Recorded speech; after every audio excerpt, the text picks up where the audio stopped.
Secretaría de Prensa de la Presidencia de la República. Acordémonos que El Salvador es uno de los países más vulnerables en cuanto a situaciones climáticas extremas. Y acordémonos que veníamos de un niño, el niño significa sequía, estábamos en un periodo neutro y se estima que el fenómeno de la niña va a empezar en julio. La niña significa humedad, lluvia. Ante esto, como anda, uno de nuestros ejes transversales ha sido esa preparación ante eventos climáticos extremos, protocolos de emergencia y protocolos de actuación. De hecho, el viernes antes de este fenómeno, de este giro centroamericano, estuvimos en la planta potabilizadora Torogós, en donde pudimos revisar uno a uno los puntos de un protocolo de emergencia, y voy a poner situaciones aquí extremas porque yo creo que es importante que la población sepa cómo nos preparamos. Sabemos que Torogós, el sistema Torogós, es la principal fuente de abastecimiento que alimenta a 1.5 millones de salvadoreños, 11 municipios. Entonces, en el protocolo se dividía básicamente en dos partes. Uno, asegurar toda la infraestructura, hay que salvaguardar la infraestructura, los motores, las bombas, etcétera, etcétera, pero también asegurar la calidad del agua. Y hay dos parámetros que son importantes en esta época lluviosa, y es el parámetro de turbidez, que es la cantidad de sedimentos que arrastra el río, y también mi caudal. Entonces yo creo que eso era muy importante. Lo pudimos monitorear minuto a minuto.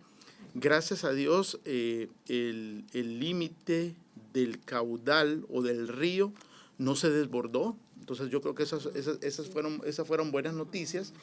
Pero también la otra buena noticia fue que teníamos a un personal entregado y comprometido en la planta, verificando que no hubieran fallas eléctricas. Ajá, que no tuvimos fallas eléctricas. Gracias a Dios no tuvimos fallas eléctricas, pero antes hubo un recorrido por toda la línea de transmisión eléctrica donde pudimos garantizar que no hubiera ninguna rama que fuera a caer, que todo estuviera limpio en cuanto a transformadores, etcétera, etcétera. Creo que la preparación es clave y en Torogós lo hicimos. Eso fue Durante tuvimos reportes todos los días, 3 veces diarias mínimo, en donde nos reportaban la cantidad de turbidez, el caudal, cuánto químico estábamos usando, etcétera, etcétera. Y este día vamos a hacer una visita post-evento para asegurarnos que no haya ningún daño de la infraestructura. Vamos a monitorear, vamos a verificar cada unidad de tratamiento para ver que todo esté bien. Yo creo que eso es súper importante, y no solo lo vamos a hacer en Torogós, lo vamos a hacer a nivel nacional con todos nuestros sistemas de tratamiento convencional, quiere decir sistemas que potabilizan agua de ríos o manantiales. Entonces, esta mañana arrancamos, pero para hacer una evaluación. Vamos a hacer una exacto. A fin de detectar, digamos, daños o tal vez algo que esté por dañarse. Exacto. Entonces, lo vamos a hacer. Quiero aprovechar para decirles que durante el evento se dieron condiciones críticas en las cuales actuamos y dimos una respuesta oportuna y eficiente a la población. Y a mí me gusta dar ejemplos, y les voy a dar un par de ejemplos. El primero fue el sábado en la noche. Está hablando sábado 16. Sábado 16. No, sábado 15. 15 sábado 15. Se nos quema una bomba en la Cima 4. Domingo, 8 de la mañana, estábamos limpiando el acceso al terreno porque el terreno es demasiado complejo. Es un barranco, literalmente. 10:30 de la mañana ya la bomba había sido trasladada y al fin de la tarde se restableció el sistema. Del mismo sábado. Del mismo sábado. Es más, personalmente verifiqué bajo la lluvia que ya todo estaba lluvioso, porque desde el viernes 14 comenzamos a registrar. Exacto. Sí. Entonces yo creo que ese es uno de los ejemplos. El otro fue una fuga que se nos reportó en las cercanías del inframen. Ajá. Inmediatamente la gente actuó y pudimos solventar, pero también con aguas residuales, con aguas negras. Y aquí el problema es que existen bastantes conexiones ilegales de aguas lluvias y las meten a las cañerías de aguas negras. Entonces eso se nos desborda y se llena mucho más de lo que debería de funcionar. Y sabemos que así como las cañerías de agua potable son de 1900 ayer, las tuberías de aguas negras son piezas únicas de museo también. Sí. Entonces yo creo que el compromiso, la entrega, la pertenencia de nuestra gente se pudo manifestar, y creo que la gente lo percibió. Y yo creo que eso es muy bueno, y me gustó mucho, bastante gente agradeciendo a los cazafugas, por ejemplo. Además de eso, estuvimos durante esta época lluviosa, este giro centroamericano, este evento, correcto, estuvimos en directa comunicación con todos los operadores personalmente. Llamé a todos los operadores de las plantas de bombeo para ver cómo estaban. ¿Y que están estas plantas ubicadas en algunas zonas? Son alrededor de 500 plantas de bombeo que se tienen a nivel nacional. Empezamos, bien me acuerdo que empezamos con fallas alrededor de 25, 30 plantas, y eso fue disminuyendo, al grado que hoy por hoy tenemos únicamente 3 plantas de 500 por daños. Sí. Hay algunas... Estas 3 plantas están fuera de operación. Estas 3 plantas, se las voy a decir ahorita. Uno es el Cañabrava, en Santiago, que abastece a Santiago Texacuangos. Ahí tenemos un transformador quemado. La compañía está haciendo todo lo necesario para que eso se pueda arreglar. Tenemos una línea principal que abastece agua potable a San Juan Talpa. Y dado lo escabroso y lo complejo del terreno, nos ha costado llegar. Entonces estamos tratando, claro, sin poner en riesgo sí, a los trabajadores. Y el otro caso es un motor quemado en Santa Rosa de Lima, que ya lo desmontaron y ya estamos trabajando para poder rehabilitar el sistema. Y esto es en consecuencia de la lluvia. Correcto. Es más, el fin de semana, y varios usuarios me escribían, tuvimos, bueno, los principales problemas que tuvimos, uno fue en Sonsonate y en Aguachapán, que son en el occidente. Sí. Sabemos que es donde llovió más. Nahuizalco, tuvimos serios problemas porque la crecida del río y los deslaves nos llevaron la tubería. En Nahuizalco, y el equipo de la región occidental el día de ayer pudo terminar de hacer los trabajos. El tiempo nos dio una tregua, hubo sol, entonces yo creo que eso ayudó. Y en tiempo récord pudimos lograr rehabilitar el sistema.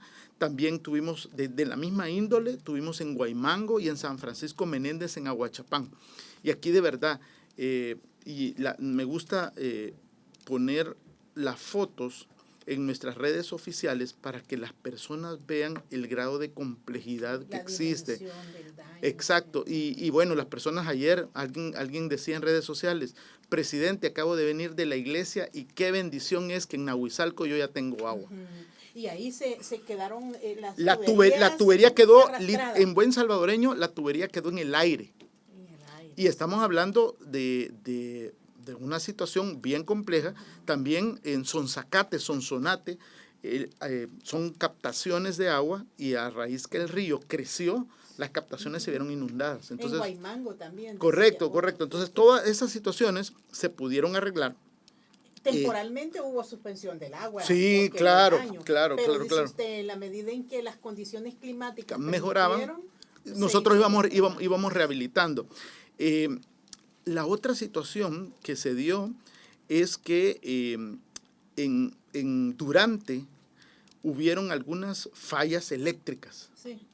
Entonces aquí dependemos de las distribuidoras, y acordémonos otra vez que cuando tenemos fallas, cuando tenemos postes caídos, cuando tenemos fallas en paneles, no podemos, cuando se arregla eso, el agua no va a regresar de la noche a la mañana. O sea, se toma más o menos, para que tengamos una idea, por 1 hora que estamos fuera, se tarda el doble para que el agua pueda llegar a su casa porque la tubería se tiene que presurizar otra vez. Creo que la mesa de crisis que pudimos establecer fue un buen ejemplo y una de las mejores prácticas porque ahí teníamos a todo mundo involucrado. Teníamos a la gente de agua potable, la gente de calidad del agua, la gente de laboratorio, la gente de saneamiento. Y creo que esa fue una de las buenas prácticas que tuvimos. Creo que en términos generales, en términos de infraestructura, no nos fue mal. Porque para la dimensión del evento climático, exacto, las principales fuentes de abastecimiento, llámese Torogoz, Sistema Zona Norte y Guluchapa, que son los tres que abastecen al Gran San Salvador, no tuvieron grandes afectaciones, a pesar que, y lo hemos repetido en este programa, hay sistemas que que tienen un 80% de deterioro, como lo hemos hablado. Zona Norte y Guluchapa. Es como vulnerable también. Súper vulnerable. Y aquí también pido la comprensión de las personas, porque tenemos que partir de eso, que si tengo sistemas vulnerables, voy a poner un ejemplo simple, y sucede. Sí. Pasa una ardilla y se electrocuta, aunque usted no lo crea, el sistema va afuera. Claro.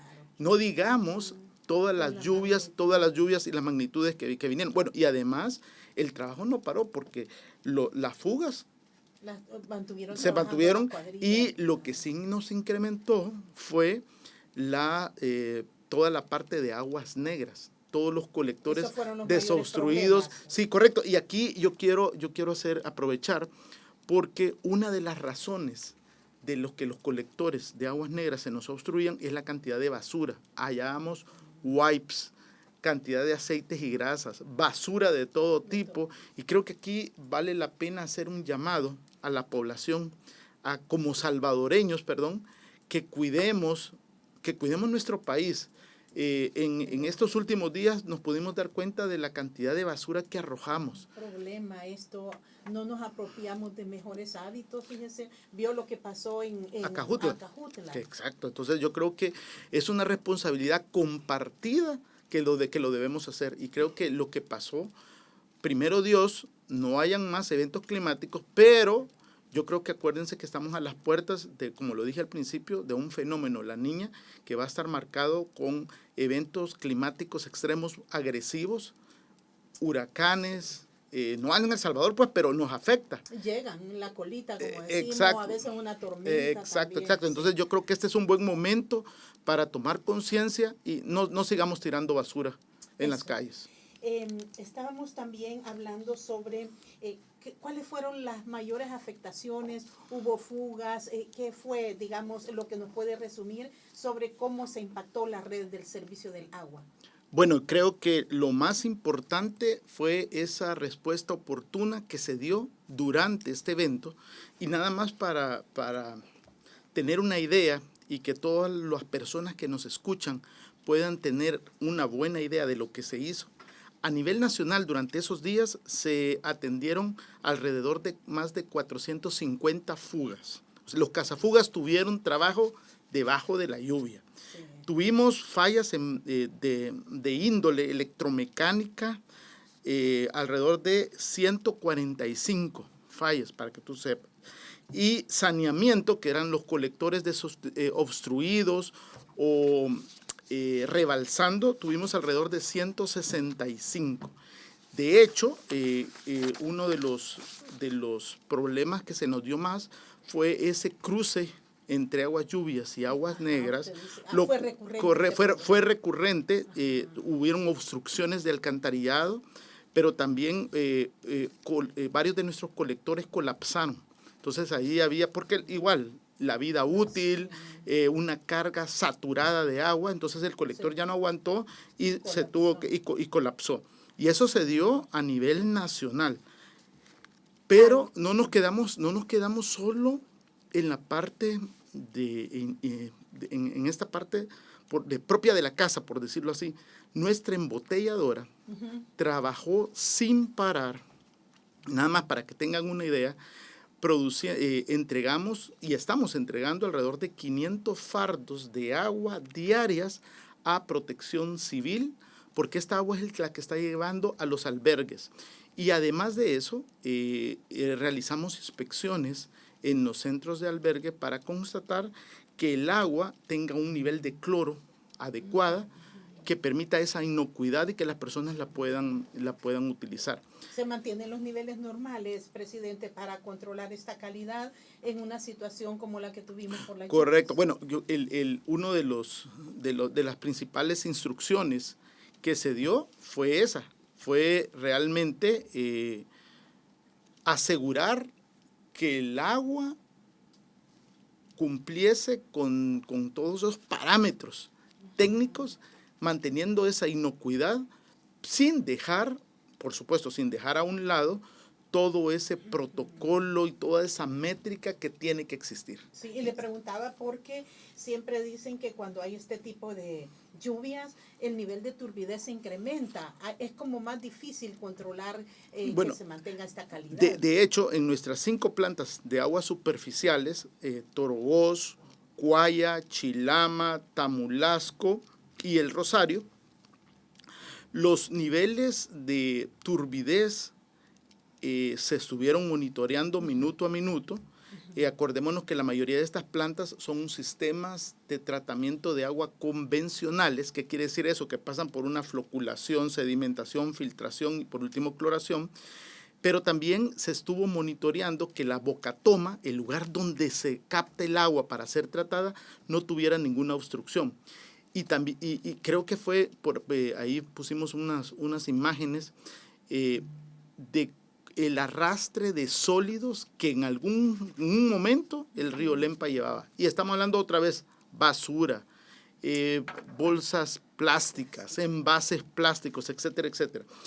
El equipo estuvo al pie del cañón, como se dice en buen salvadoreño, verificando que las bocatomas no tuvieran obstrucciones, y hay algunas bocatomas que su acceso de ingreso es muy complejo. Uno de ellos es Chilama, en La Libertad, que es el que abastece, esa planta abastece a todo el puerto de La Libertad. De hecho, esta semana vamos a ir a verificar, y yo ya fui la vez pasada, y creo que es alrededor, si no estoy equivocado, por lo menos 1 kilómetro caminando para llegar a la bocatoma. Entonces creo que el trabajo se hizo. Hay cosas que están fuera, totalmente fuera de nuestra mano, como la crecida de un río o un derrumbe que se pase llevando la tubería.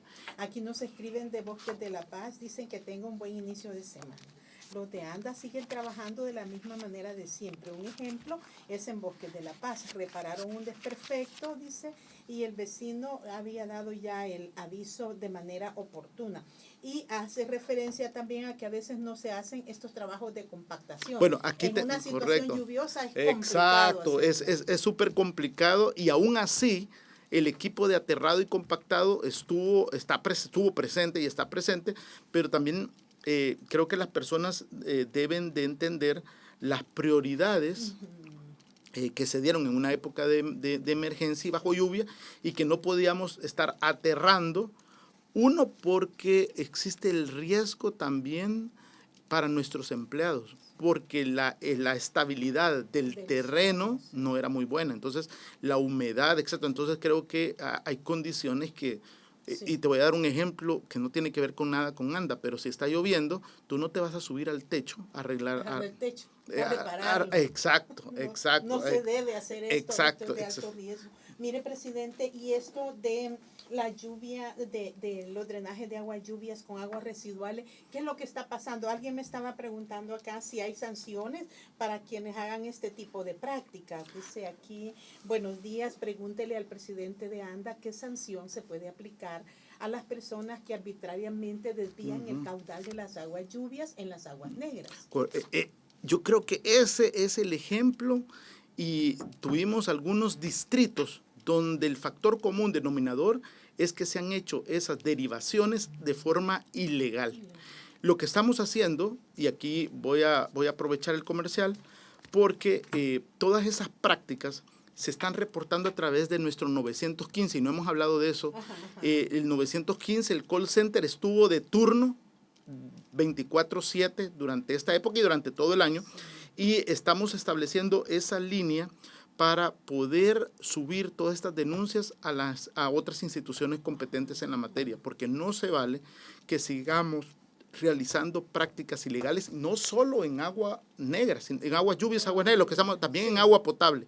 Y acordémonos que esa es una de las, estas conexiones ilegales, cuando hablo de agua potable, son una de las causas de las por qué ANDA está perdiendo tanta agua y no podemos contabilizar esa agua, conexiones ilegales y conexiones fraudulentas. Entonces yo creo que aquí es donde el ciudadano, esa participación pública, Contraloría Ciudadana, es bien importante para que pueda informar a la institución y nosotros poder tomar cartas en el asunto.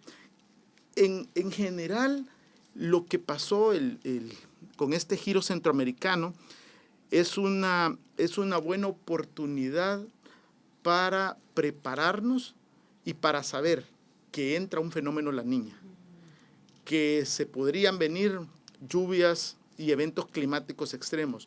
Como población, estar preparados desde ya, y una vez más, el cambio climático nos está diciendo que el cambio climático es real. Sí, con todo lo que nos dice, presidente, podemos afirmar que tenemos una red de suministro de agua dentro de lo que cabe bastante normal, que hay algunos daños que, como usted dice, eran propios de las circunstancias que tuvimos, de la emergencia, pero que se va a ir en aquellos casos de daños que todavía mencionaba usted, por ejemplo, lo de Santa Rosa de Lima.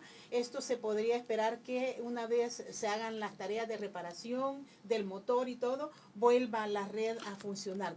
Correcto. ¿Cuánto tiempo hablamos?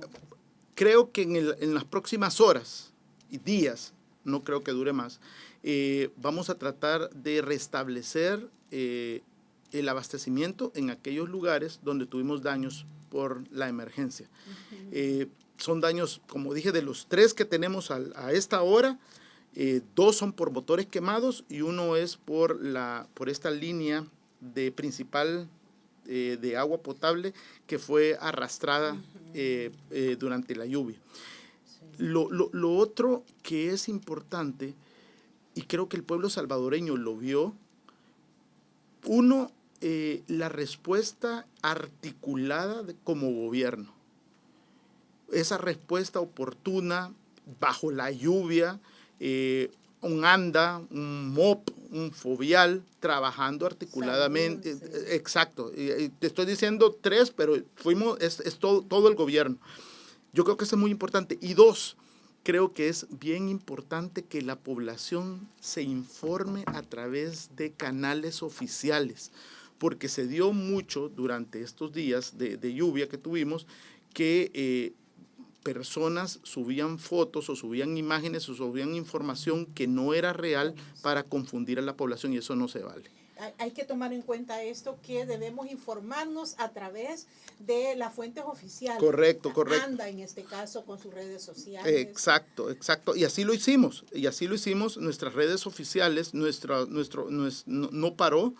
Estuvimos 24/7 monitoreando, informando, hasta que el problema se solucionó.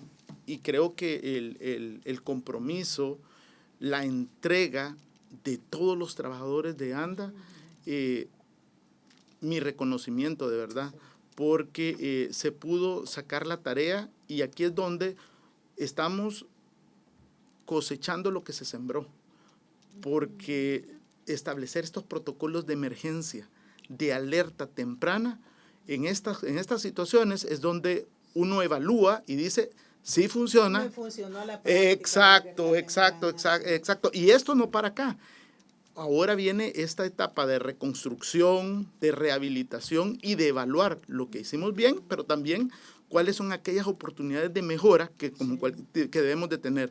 Pero creo que la confianza a la población es importante, decirle que no nos quedamos brazos cruzados, formamos parte de ese engranaje institucional e interinstitucional para dar la respuesta a la hora debida y correcta a la población. En los tiempos establecidos. Sobre los pozos, porque fíjense que la zona costera fue fuertemente impactada por la situación atemporalada. ¿Los pozos se van a incluir también? ¿Han tenido reportes? ¿Los han monitoreado, presidente? Correcto. Todo lo que son sistemas de ANDA tenemos monitoreado. Claro, hay sistemas que no son abastecidos por ANDA, que son pozos artesanales, los cuales, estaba escuchando y me escribieron ahí, han tenido algún tipo de contaminación. Hay que dejar que el tiempo pase para ver qué es lo que va a suceder con estos pozos, si eso va a sedimentar, y nosotros podemos tal vez brindar algún tipo de apoyo técnico en ese sentido. Lo otro importante son nuestras desalinizadoras. Gracias a Dios no han parado, están funcionando bien. Todos los días tengo un reporte de madresal y de las hojas, y las plantas siguen funcionando bien. O sea, no hubo ninguna afectación, a excepto de cuando se fue la luz. Si hubo un corte de luz, exacto, pero funcionaron súper bien. Y vamos a incrementar las inspecciones sanitarias a partir de esta semana, porque vamos a empezar a inspeccionar desde los sistemas grandes hasta nuestras plantas de bombeo y rebombeo en todo sentido. Creo que hoy es el momento de evaluar si hubieron algunos daños, evaluar también algunos potenciales, algunas amenazas que puedan existir dentro de las plantas de bombeo y de rebombeo, y hacer conciencia a la población de ANDA en términos de bienestar y seguridad ocupacional. Yo creo que Dios, hoy es lunes y aquí vamos otra vez con la ayuda de Dios a salir adelante. El Salvador es un país que se caracteriza por su gente trabajadora, y yo estoy seguro de que vamos a salir, así como hemos salido de otros eventos, vamos a salir de este evento que acaba de pasar. ¿Afectaciones en los trabajos, presidente, que tenía ANDA en ejecución de proyectos, por ejemplo, en Ilopango? Sí, teníamos varias inauguraciones en las zonas rurales. Esas las hemos postergado porque por las lluvias se tuvieron que suspender esos trabajos, pero sí continuamos con algunos proyectos que estamos por inaugurar. Uno de ellos es en Aguachapán, planta en el Carmen. También tenemos otro en los Conacastes, en Soyapango. Tenemos uno en San Sebastián, Las Minas, en la Unión, correcto. Sí. Entonces, esos proyectos los vamos a inaugurar.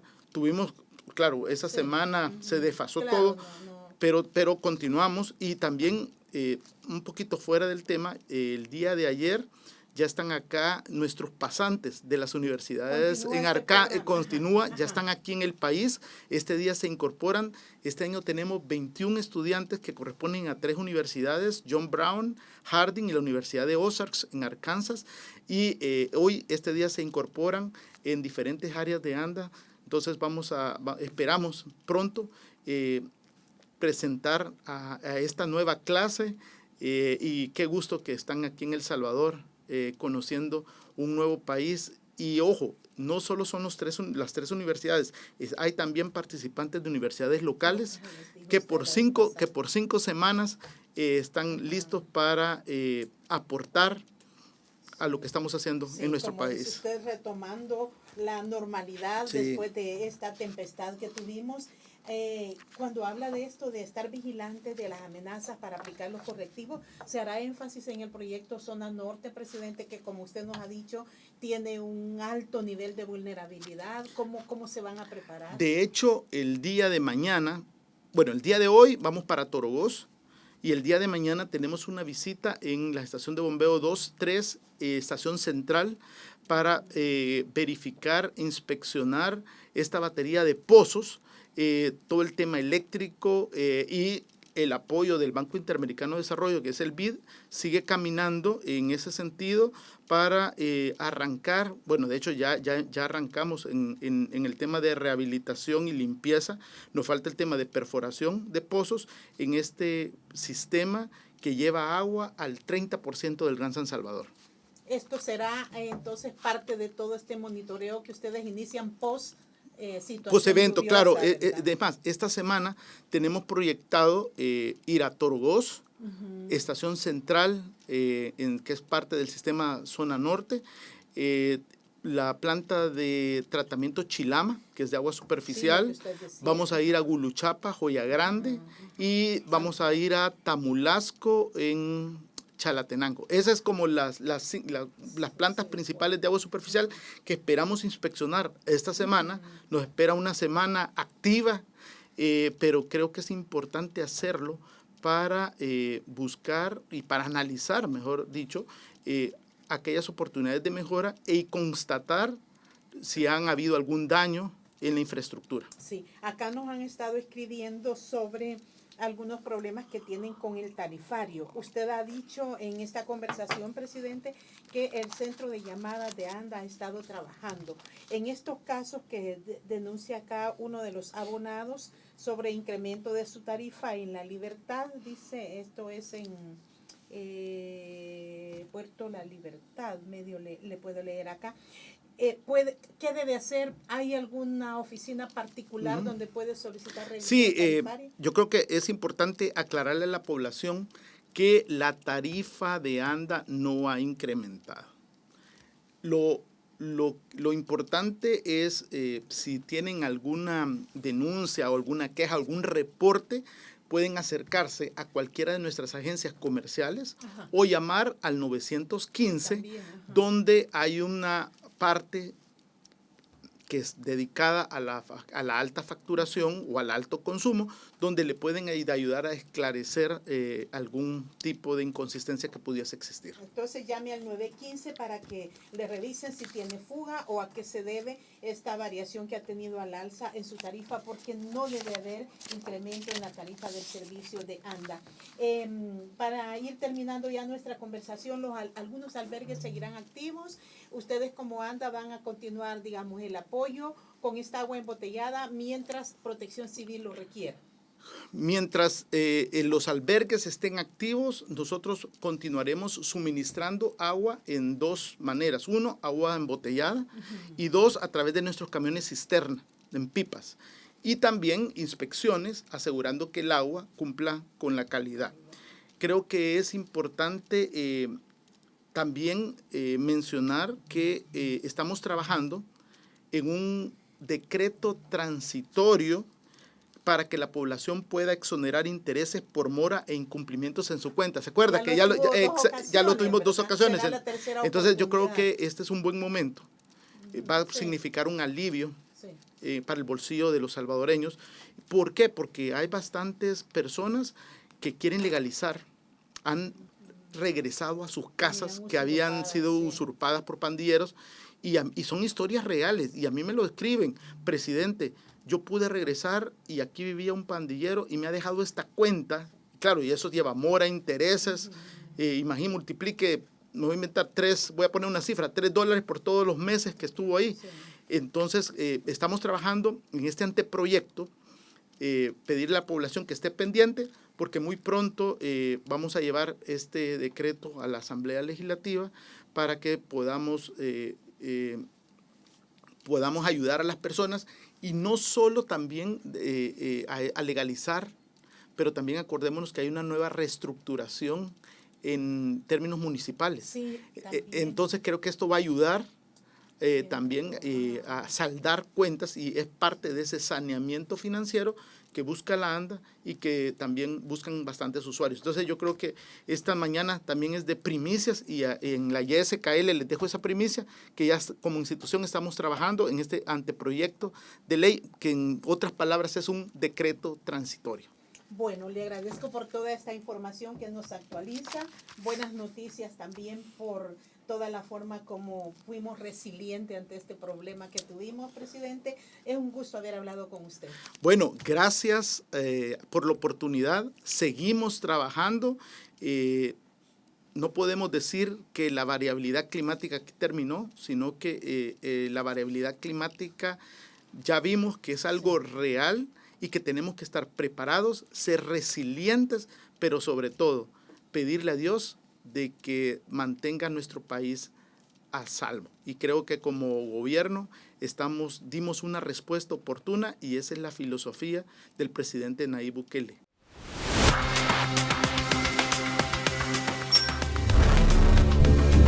Secretaría de Prensa de la Presidencia de la República.